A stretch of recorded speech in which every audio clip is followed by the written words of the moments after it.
Bonjour Anne. Bonjour Bruce, bonjour Julie, Bonjour. bonjour à tous. Depuis 2 ans à cette antenne, je me moque de Sarkozy, je taquine Hollande, je raille Jean-Marc Ayrault, je taille Mélenchon. Pas un seul ne m'a fait la moindre réflexion. Mais hier, j'ai déclenché une véritable tempête en disant juste ça. Les visiteuses médicales sont souvent de jolies femmes blondes, accortes, divorcées, à la voix sucrée, qui hantent les salles d'attente des médecins. La visiteuse médicale n'a pas fait d'études de médecine, mais elle a très bien étudié les médecins. Oh, je vous laisse ma carte.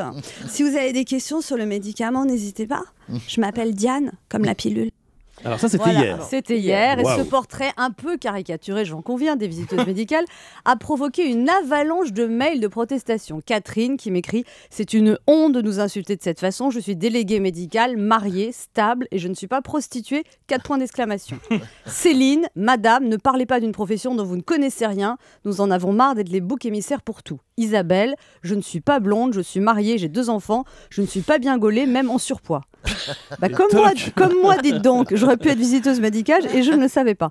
En fait, ce que j'ignorais, c'est que sous l'effet de la consommation des génériques, les visiteuses médicales sont actuellement licenciées à tour de bras. Nathalie m'écrit « Au mois de décembre 2012, nous avons été 535 délégués à avoir été licenciés économiquement. Olivia, aujourd'hui, nous subissons des vagues de licenciements sans précédent. Les médias n'en parlent pas, contrairement à PSA, Florange et Goudière. » Alors, pour clore cette mini-polémique, mesdames, les visiteuses médicales, je vous prie de m'excuser si vous êtes senties insultées, c'était juste pour rire.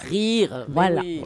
Mais Bruce, si vous l'invitez des visiteuses médicales, j'en Mais ai pourquoi plein pas qui veulent venir parler de leurs problèmes. Il y a des photos? Oui, N'aggravez pas son cas, enfin, Bruce. sinon, Zaya envisage de faire un livre pour enfants. Zaya, un livre pour enfants. Et pourquoi pas Dodo la Saumure, un livret féministe. Non mais qu'est-ce qu'elle va pouvoir raconter aux enfants, Zaya ?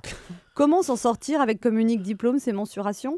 Zaya, un livre pour enfants. Je n'ose pas imaginer le texte. Après Martine à la plage, Zaya au plumard. Il était une fois une très gentille princesse, très gentille, mais gentille. Hein. Elle ne pouvait rien refuser à personne, et surtout aux joueurs de foot.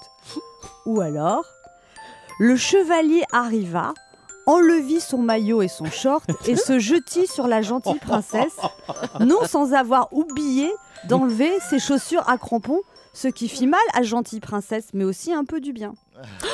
Et oui, après 50 nuances de gris, Zaya, ce sera 33 nuances de blonde ou 40 bonnets de plus. Allez, j'embrasse les visiteuses médicales qui nous écoutent. Zaya ne m'enverra pas de mail pour protester, c'est pas sûr qu'elle sache écrire. Ouf. Eh ben, dis donc, parti. c'est pas fini. Hein. Merci beaucoup.